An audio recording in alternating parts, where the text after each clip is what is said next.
Welcome to the Polgar Chess University. In this lesson, I'd like to share with you some beautiful endgame ideas that were all composed by Troitsky. And all are relating to the same theme, and that is skewers. I bet you, at the end of this lesson, you'll feel much more comfortable and much more ready to use those very special tactics, the skewers. Let's see the first example. Here we go. If you look at this position at first, I think you can tell immediately that black is ahead in material. Black has 2 extra pawns. And in the endgame, the fact that the black king is in the middle of the board does normally not necessarily mean that that's a bad thing, because oftentimes the king is being used to assist the pawns that are advancing and trying to become queens, and the king is very actively used, so that in itself is not a problem for black.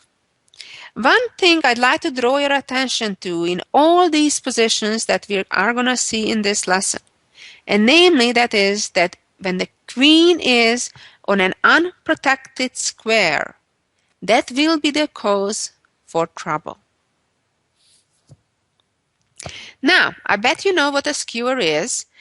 They are special situations when 2 of the same color pieces end up being on the same file, rank, or diagonal, and the third piece of the opposite color kind of attacks the front piece moves away, and then the back piece falls down.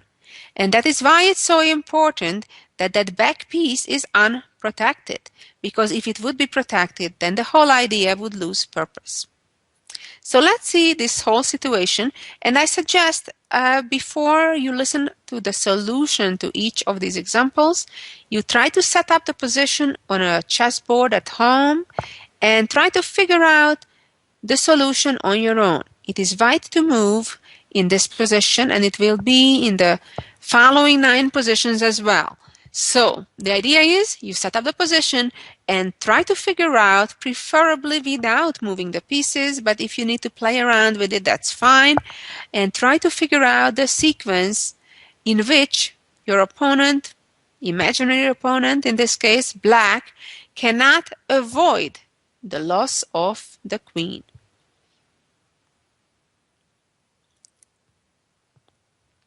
Here, the correct starting move is to check the king on f6. Now, what are we trying to get to? If you can imagine the black king not being on e5, but for example being on e3, you can tell that then the white queen may appear on g5, and then all 3 of them would be on the same diagonal, the black king needing to move out of the check, and voila, you would win the queen. Or, if the black king would be forced, for example, to c4, then the queen would go to c6, and again it would be a skewer from a different direction, but with the same result. Right now, though, the king still has other squares that he can move to.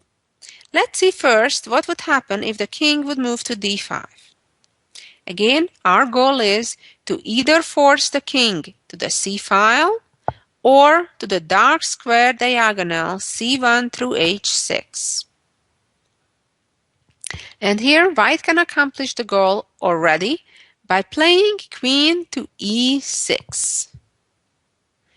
Black now has only one single choice, moving to c5, and here we are, through not on c6, because the c6 square is not guarded by any other white piece, but queen c8, and it's a skewer.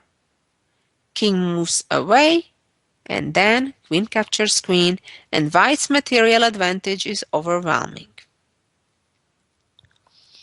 Let's go back to the position after white's first move. What happens if the king chooses to go the other direction, namely to e4? Well, then white has to be very careful where to give the check. The only correct check is the natural queen takes pawn. Now the black king has 4 different squares where it can go to. However, all of them will result in losing the queen. If the king goes to e3, or it would go to f4, white could simply already achieve the skewer by queen h6 and then pick up the free queen.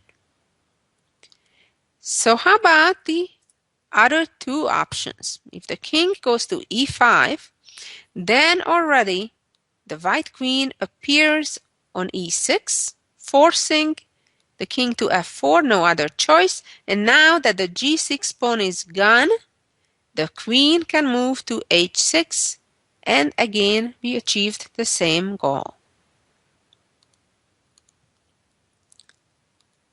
Finally, if the king in this position goes to d5, then again, as we saw, if black would have moved there right on the first move, the same way, queen goes to e6, and black has no other choice but moving the king to c5 and then skewer from c8.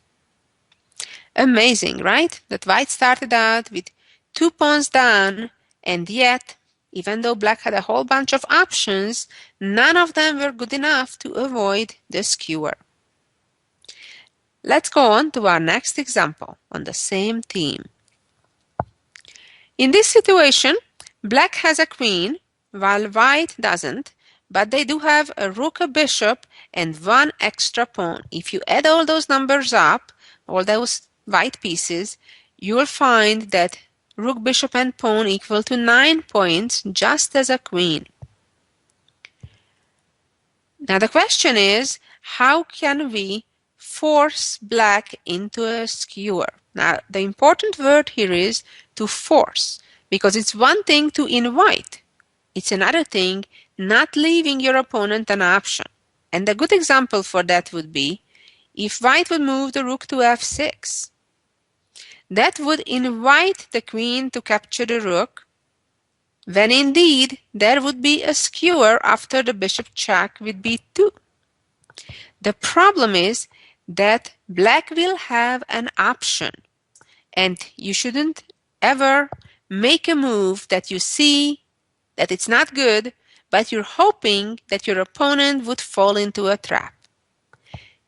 Because in this case, if black is smart and recognizes the trap, and then will choose to capture the rook with the king, and now there is no skewer and no trap, and you simply lost a rook. So going back again to our starting position, I suggest you take your time, set up the position, and figure out the correct move on your own before you listen further.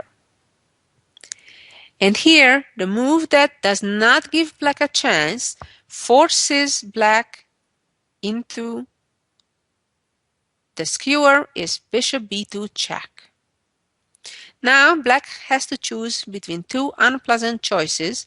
One is to move king to f6, when on one hand, white may give a fork with rook f6, although white can and should do even better, namely by checkmating black right away in one move.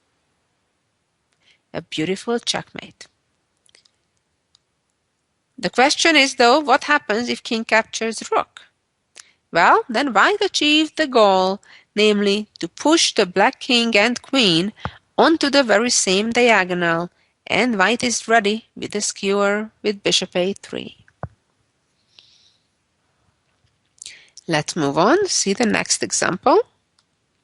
Here we go. Wow, this seems really scary. Black is a full rook ahead, and it seems that black is just completely fine.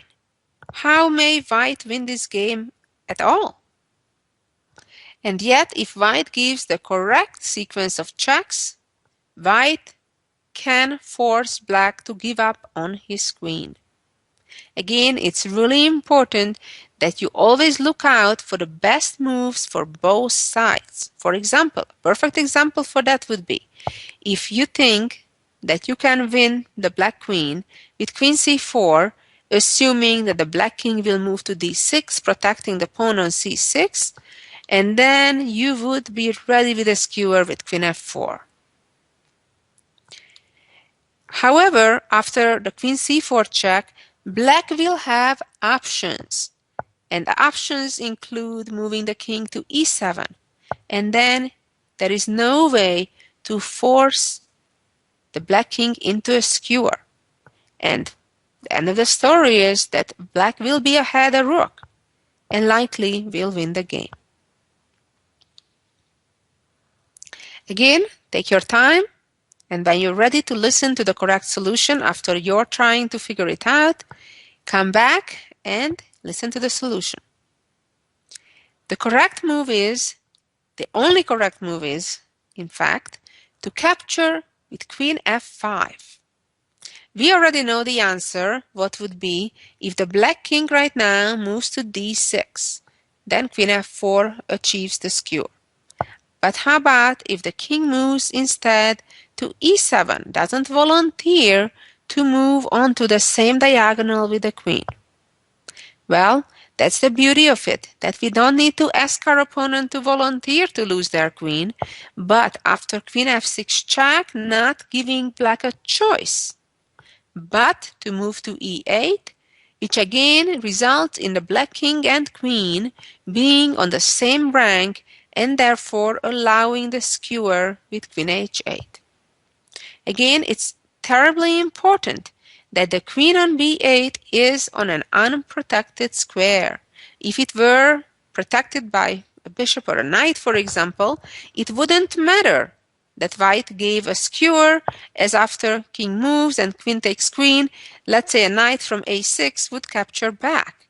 So the important point here was that the queen is unprotected. And continuing on to our other examples in this lesson, you will find that time after time that the reason why black is losing is because the queen is on an unprotected square.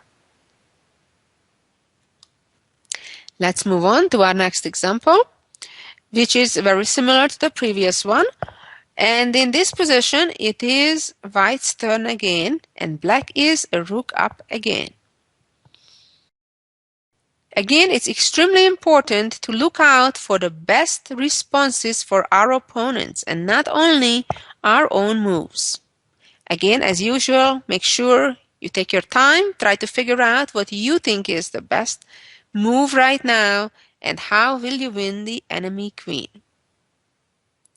This is a tricky one because if you thought that queen e3 followed by queen f4 is the solution, that would be a mistake because black can block the check and therefore the black queen would be safe. Now, only in understanding that, why this natural and first attempt did not work, will you have the motivation to look for the correct move. And that's exactly why it is so absolutely important to always look out for the best moves of the opponent as well, not just your own. Because if you didn't see that black was going to block that check with rook e5, you would have gone for it, and when you notice it or your opponent plays it, it's too late. And in the meantime, you would have missed the correct move, which indeed forces, doesn't give black a choice, but wins the queen on b8. So the correct first move is to play queen e7 check. If you look around, you'll notice that black has only one legal move right now, moving the king to d4. The second check on e3 again leaves black with only one option, moving the king to c4. And the third check again leaves black with only, and now we achieved our goal. The black king and queen are right in the same file, and we're ready to make a skewer either with queen b2 or queen b3, either one does the job, and the black queen falls. Let's move on and see the next example. I bet you're getting the hang of this as you're seeing more and more examples, so hopefully it's going to be easier and easier for you to figure out the correct solutions. As well, as when you will get the opportunity in your games, figure out how to win your opponent's pieces or avoid falling into similar traps. In this example, this is a pretty tricky one and takes actually quite a while to accomplish the goal, but it is accomplishable. As usual, try to figure out in your own before you listen to the solution. Here is the correct answer. Queen d7, again leaving black only one single option. Generally, that's a good sign. When you're making a move and your opponent has only one single option, limiting your opponent's choices is generally a very good sign. King moves to e5, and now queen moves to f5 is the correct move. Again, very important, giving the check from e8 would only work if the black king would move to d6, and then the skewer is achieved. But you cannot hope for your opponent making the worst move possible. What if your opponent finds out the correct move and moves, for example, to d4 or f4? So as I mentioned, the correct move is queen to f5. Now, if the king goes back to d6, then already after queen f6 check, on the other hand, black has no choice but to remain on this diagonal, which would allow white to give the skewer and win the black queen. Going back to the position after queen f5 check, black's better defense is to move the king to d4. Now, queen f4 wouldn't do the job because the king can move to c5 and there is no way to make the skewer. You cannot jump over black's pawn on f6. After king d4, the correct move is capturing that pawn on f6. Now the belt is getting tighter around the black king, as if the king moves to c5, we achieve the usual skewer. If the king goes to d3, then the skewer comes from the third rank, queen f3. So relatively the best option for black is to move the king in this position to e4. And now that the f6 pawn is already gone, we will be ready to give the skewer after queen f5, king d4, queen f4, and now if king c5, then queen f8, or if king d3, then again queen f3 or queen e3 does the job. A very nice example. Let's move on to our next example. Here we go. Again, the storyline is the same. Black has a queen on an unprotected square. White has the option to check around the black king. The only trick is to find the correct checks. If you look carefully, white has at least 4 reasonable checks in this position, but only one of them achieved the goal. Try to figure out which one it is. And that correct move is that greatly limits the options of the black king. If you look around, the other checks, for example queen d6, would leave the black king with 3 legal options. Or if you look at another check, queen f2 still leaves the black king with 2 options. On the other hand, the correct check leaves the black king with only one single option, namely moving the king to e3, and now again the correct move is to check on f2, leaving the black king with one single option, moving to d3, and then queen d2. Finally, the king has no other choice but to get on the same diagonal with his queen on g8, and here we go, ready with the skewer. Very nice. Let's see the next example. Here we are. Again, similar story. The black queen is unprotected and the black king can be forced onto the same diagonal, which will result in skewer. Again, look around. What's the most restricting check that you can give? And that is queen h5.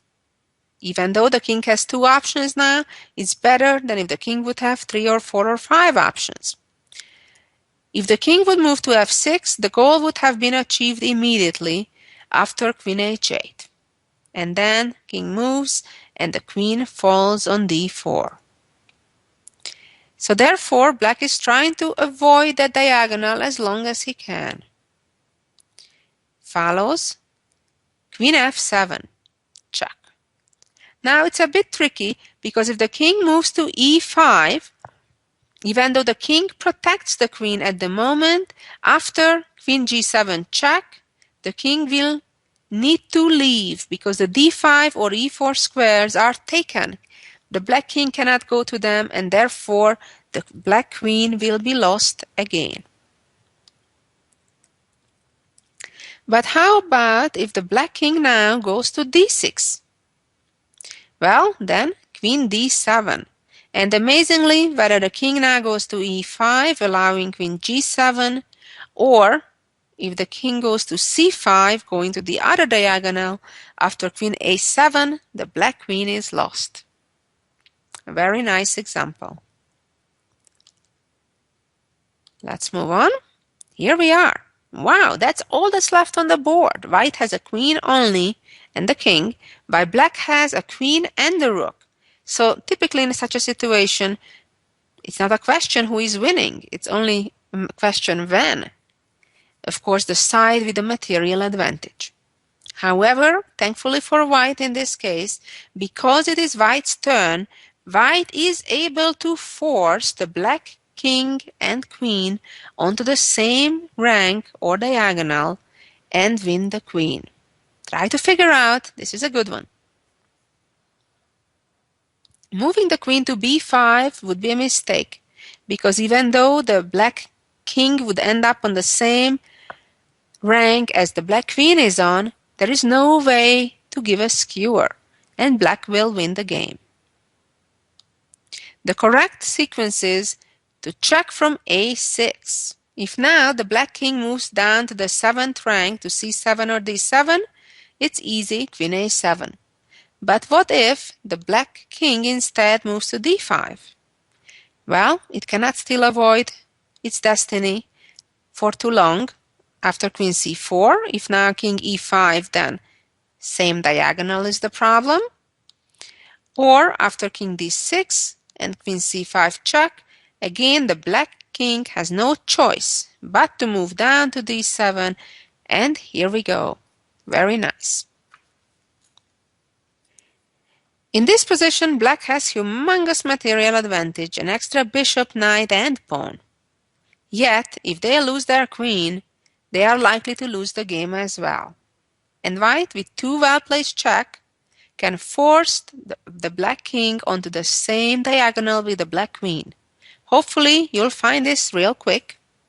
And the correct answer here is queen b7, leaving black with only one choice, queen b5, leaving black again with only one choice, and we achieved our goal and ready to skewer. And black loses the queen. And finally, our last example, which is a real tricky one. Here we go. If you can figure out the solution to this one, you did your job, you learned it. If not, I suggest you listen to the lesson again, and hopefully by the second time around, you will be able to figure out the solutions before listening to the answers. Here is the solution to this complex endgame. The first correct check is queen a4. If the king moves to e5, then it's simple, queen a1. So the king needs to move to f5. The second correct check is moving to c2. Again, while the king can, by the rules, move to f6 or e5, that would immediately result in losing the queen after queen c3 or b2.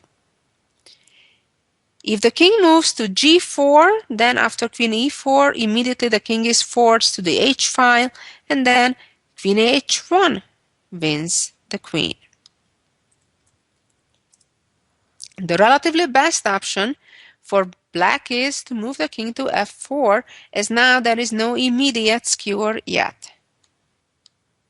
Next move is queen c4. Only move not to lose the queen immediately. King f5. And now queen d3. The queen is getting closer and closer. If queen f4 now, queen f3 would force the king to e5 and then queen c3. Or if the king moves to g4, then again queen f3, king h4, and queen h1 wins the queen.